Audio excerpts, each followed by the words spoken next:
So I'm Sanjana Uttappa, part of the investments team at Headstart. I take care of investor relations and portfolio management.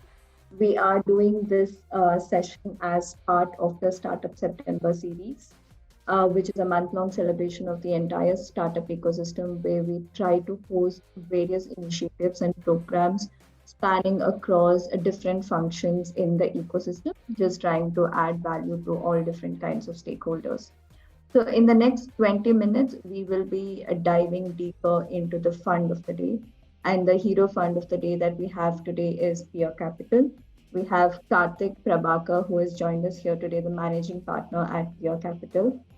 He comes with an extensive experience in entrepreneurship and venture investing. Formerly, he was the managing director and partner at Shirate Ventures as well. His experience spans across fundraising and business development. He has also received accolades as one of India's top 40 under 40 in alternative investments and a global top 100 rising star in the venture capital industry. Thank you so much, Karthik. I hope I was able to do justice to your introduction. No. First of all, thank you very much. I think you're doing a great event in a series of events around startups. Really appreciate that, and thank you for having us on this, and thank you for having me personally on this platform. Thank you. Karthik, just trying to get kick-started. I know you have an impressive background in the entrepreneurial and investing ecosystem. Could you share with us some highlights from your journey and your transition to becoming the managing partner at PeerCapital? Sure, my pleasure. So quickly, my background, I've done a engineering and an MBA, a typical kind of a background as such, so nothing very different. But I think post engineering, I've been a very core technologist, was building hardcore embedded system products at Intel, and was on the lookout for, what is it that kind of piques my interest. So I was building stuff which was more very futuristic, which was applicable maybe 20 years down the line, 25 years down the line. Back in early 2000s, was building products which were around IoT, sensors and stuff. One key takeaway for me was that I enjoyed more, while I enjoy the futuristic part, I enjoyed more of the here and now. How can what you do, which is innovative, be applicable to transform lives in the foreseeable future? So that was the thing which kind of got me onto the business side, which is where post MBA, I actually joined venture capital by accident. It just so happened that while I was looking at technology and product development kind of roles, this venture capital role came as something to explore. And what I did over a summer internship was extremely satisfying in terms of all the elements that I was looking for. Work with people who are building technologies, building future solutions. At the same time, you're working on multiple areas. And most importantly, you're also putting your money where your mouth is. So that was something which was very exciting.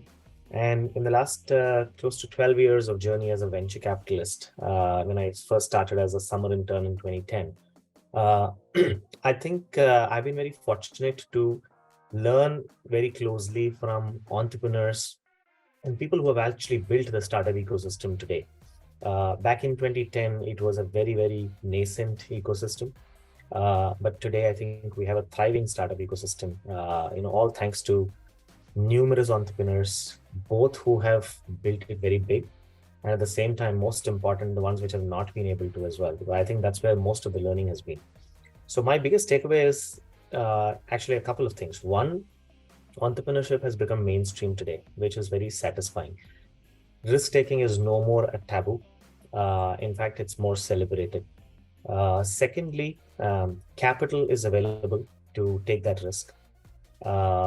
And thirdly, most important, I think with a lot of technology, infrastructure and customer base evolving, and some of the public digital goods which have got built up over the years, be it UPI, be it Aadhaar and multiple others, it has actually enabled, company building where one can actually build meaningful applications and infrastructure layers at a much more efficient manner, and also at a faster pace.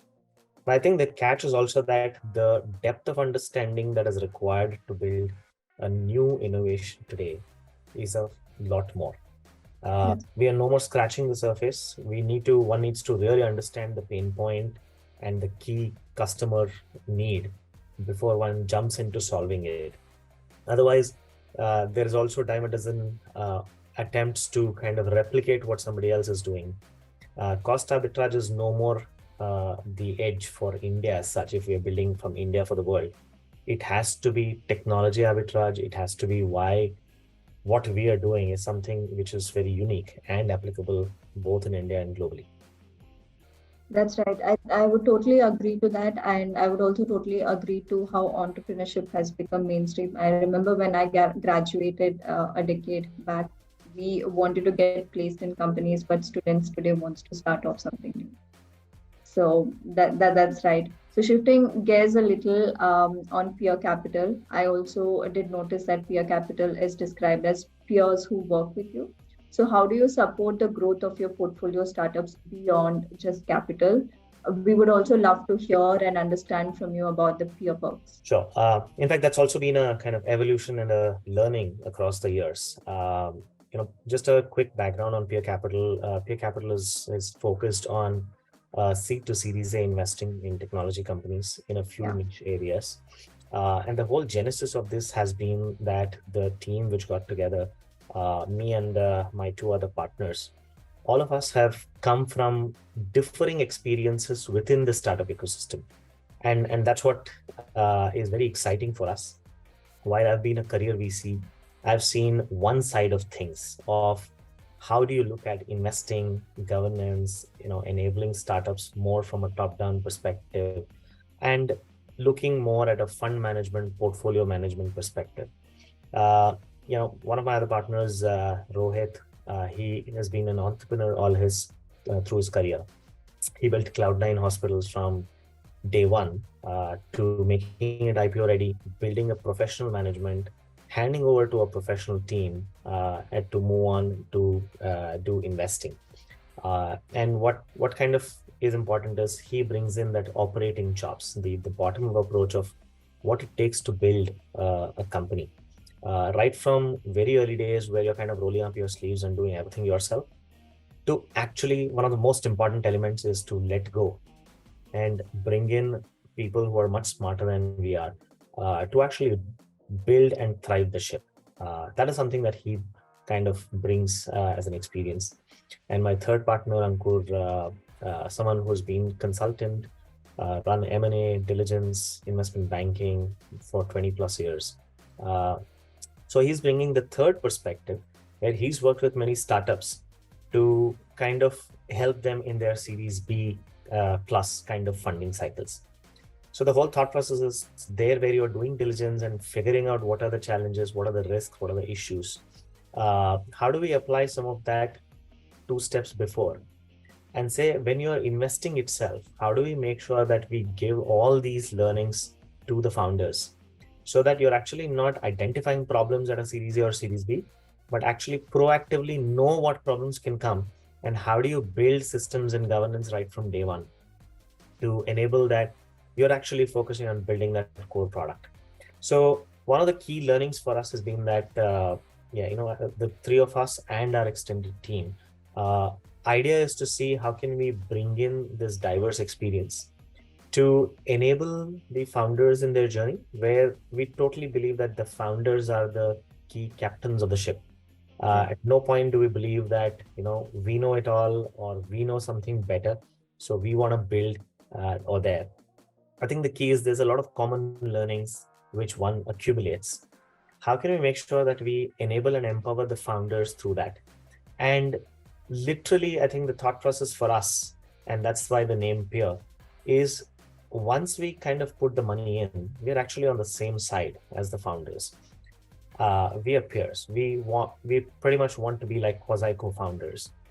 How can we enable in that journey where obviously the founders are building it, but what are the blind spots? What are some of the common learnings, and how can we make sure that we act as their surround system or their blinkers to some extent, to remove those blinkers and bring in that surround value add. And that's where the thought process of peers. We want to be, we want founders to be extremely comfortable telling us the challenges that they're facing, rather than worry about, hey, this is an investor. The investor's mindset is to come and ask for MIS, ask for, what's happening, how do we do growth. We want to be more attuned to the challenges, and the whole thought process in the mind is that, one always says that if you understand the problem really well, maybe you're so entrenched, you'll not be able to solve it. So you have to always take a step back.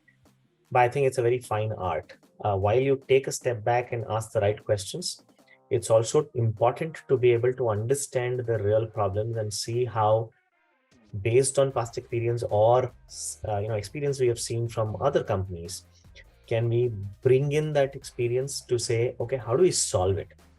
Make it result oriented in terms of discussions than only questions. That's the thought process of peers. Idea is to be that shoulder for founders, where we can be there whenever they need.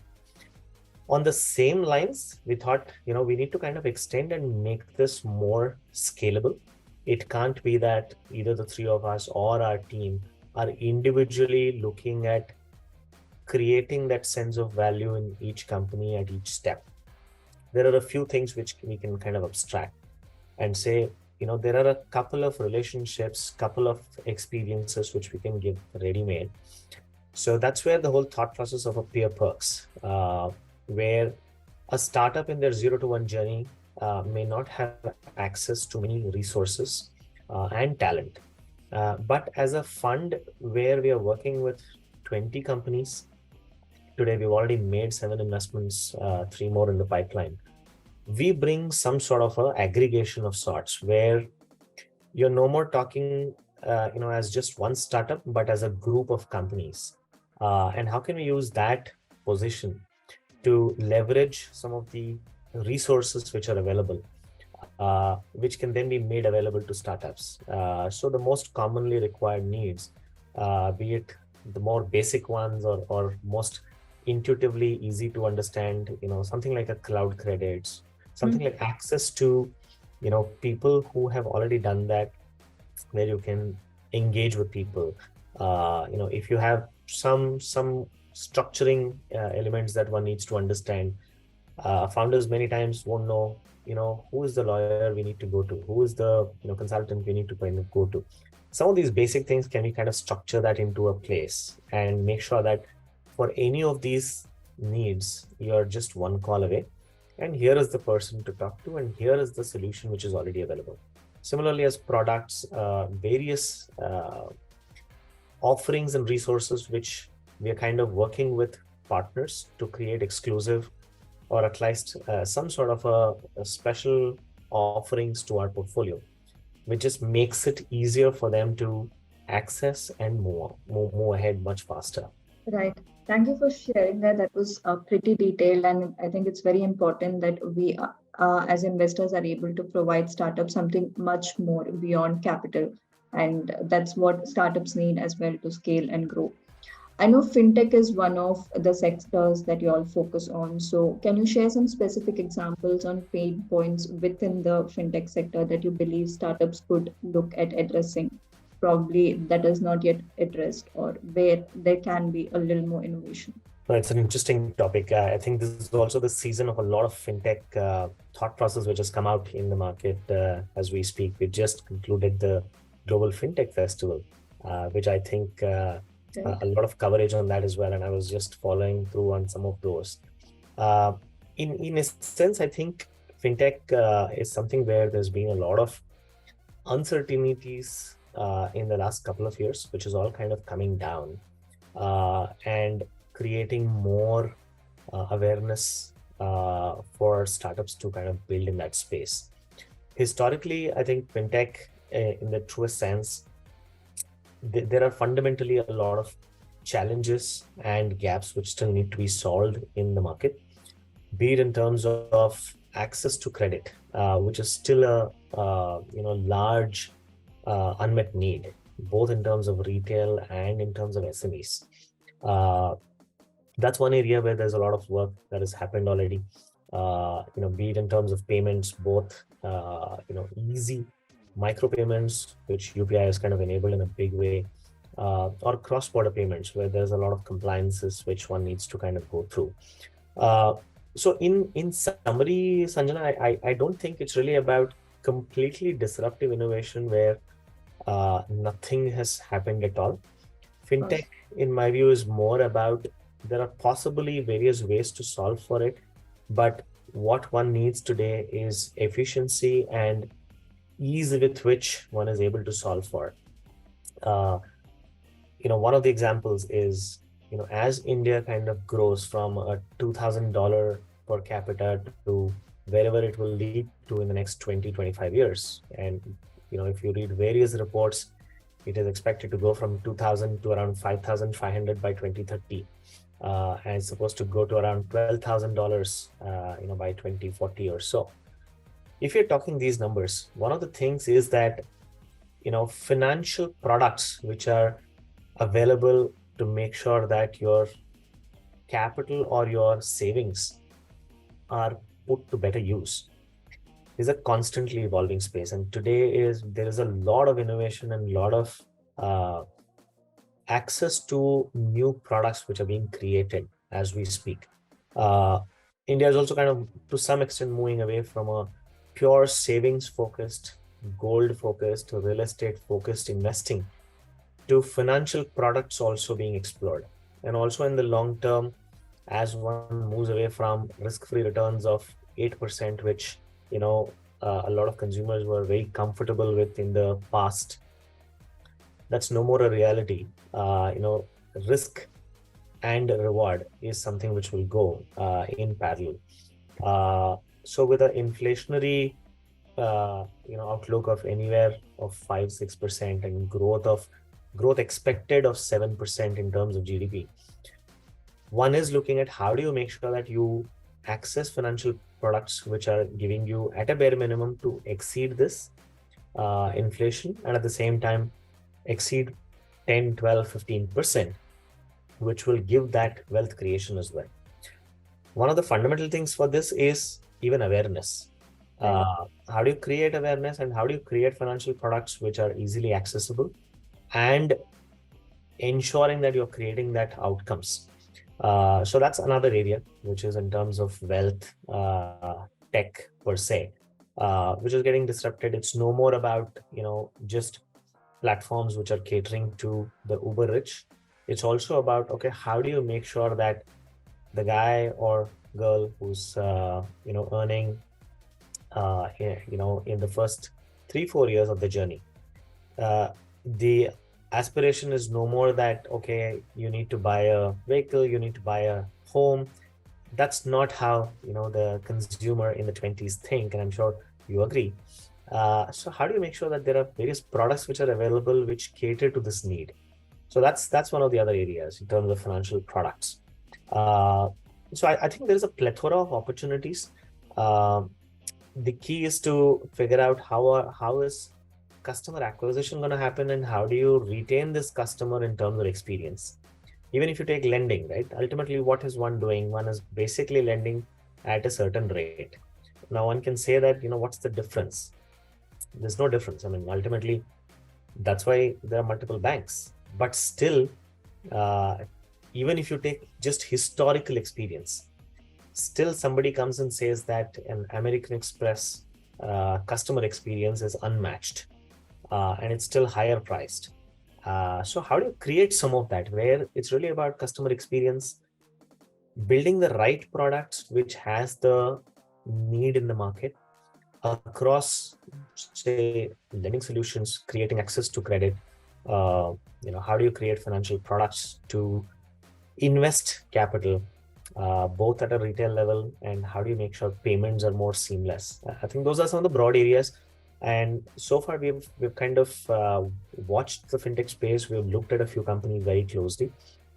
I think there are a plethora of opportunities to come with a lot of regulatory clarity which has emerged in the last couple of months, and also the thrust to enable the startup ecosystem to build in the fintech space. Very interesting insights. And I totally agree with you that there is a shift in mindset of youngsters when it comes to capital, because I see students investing their pocket money to multiply their uh, whatever finance they have in hand already, right? So that's definitely a shift. Very interesting insights. We are almost at the end of 20 minutes, but I also would like you to focus on some of the other sectors that you all invest into, just with an objective of for founders out there to understand what could be your capital's focus. Sure. So very quickly, we are broadly tech focused. We look for either core tech companies or tech enabled opportunities. We've kind of broken that down into 4 or 5 sectors to make it easier to kind of comprehend. We typically invest in the seed Series A. Our check sizes are from 4 crore to 15 crores as an initial check, and maintain ample reserves to do follow-ons. With that in mind, from a sector perspective, in the consumer tech space, we look at gaming as one of the core themes, marketplaces, both consumer and B2B marketplaces as one of the other core areas. Fintech is one of the areas, and we talked about some of these sub areas which are of interest. Healthcare is the third area of interest for us, where we do look for healthcare delivery, which is tech enabled, and at the same time digital health as an opportunity. And lastly, SaaS opportunities, which are broadly catering to these kind of segments, be it around gaming or marketplaces or efficiency improvement, productivity building, or around fintech or around healthcare. So those are the areas that we are looking at, and we're also open to anything in tech. But I think in the short term, also to kind of create more depth, these are a few areas that we are corely focused on. Great. And before we wind up, would you have a one-word advice to entrepreneurs seeking investments on how to approach the diverse group of investors available? I probably missed out on mentioning when I started this segment. The whole idea of hosting one fund a day is to help entrepreneurs or founders out there to understand what is the investment philosophy behind each of these funds. Because even today, founders just blindly reach out to investors out there without understanding their thesis or sector focus, and get super demotivated when they don't get a response. So what would your one word advice or a few words of advice be? No, absolutely. Talking to investors is also an important homework that one needs to do, in my view, to get the right investors on board. Look at what is the check size, and everyone is fairly transparent about this. That's a good thing. What is the check sizes that one is looking at? What are the criteria that people are applying to identify investment opportunities? What sectors are of focus? These are publicly available on each investor's websites. Apart from that, what's also important to understand is, does the investor have a thesis on that space? So one advice I always give entrepreneurs is, just like investors like ourselves are doing reference checks on entrepreneurs, you please do a reference check on the investor. Feel free to talk to portfolio companies where we have invested in, to say what's been the experience. Because one of the most important elements is to have a aligned partner in the journey. It's not about just capital. Many times, you optimize for, I'm getting more capital, I'm getting better valuation. I think, that doesn't sustain. It's very important to have an aligned partner who is with you through thick and thin, and even when things are not going well. And that's where you need an aligned investor all the more. When nothing's going well, where you're already having enough challenges on operating side, the last thing you want is also the investor coming and pounding on you saying, hey, everything's broken. You don't need to hear that. You already know that. So you need a investor partner who comes and says, okay, now let's figure out, how do we get out of this? How do we solve this? So you need to kind of do that, understanding, probe into why there is an interest in the company, what is the thesis, what is the alignment, how much time will they spend with you. It's not like, they'll spend, every day with you. At least, is there a monthly engagement? Is it more about just asking questions, or is it more about engaging, brainstorming? I think some of those diligence checks have to be done, because to some extent, taking capital is, as it kind of cliched, but it's like marriage. You need to work with that partner for 5 to 7 years. Can you work with that partner for 5 to 7 years? That's what you need to assess. 100%. An investor in today's world is definitely an extended family. So there's a plethora of use cases or insights that an investor can bring. So it's very important as a founder that you evaluate the investors, just like how investors evaluate startups. So thank you so much, Karthik, thank you for taking out the time and joining us here today. It was a super insightful session. No, my pleasure. Thank you very much for having me here. It's been a wonderful interaction. Before we wrap up, I have a very quick and a short announcement to make. So on the 30th of September, we are hosting the annual summit of Headstart, which is HSX, happening at SAP Studio Bangalore.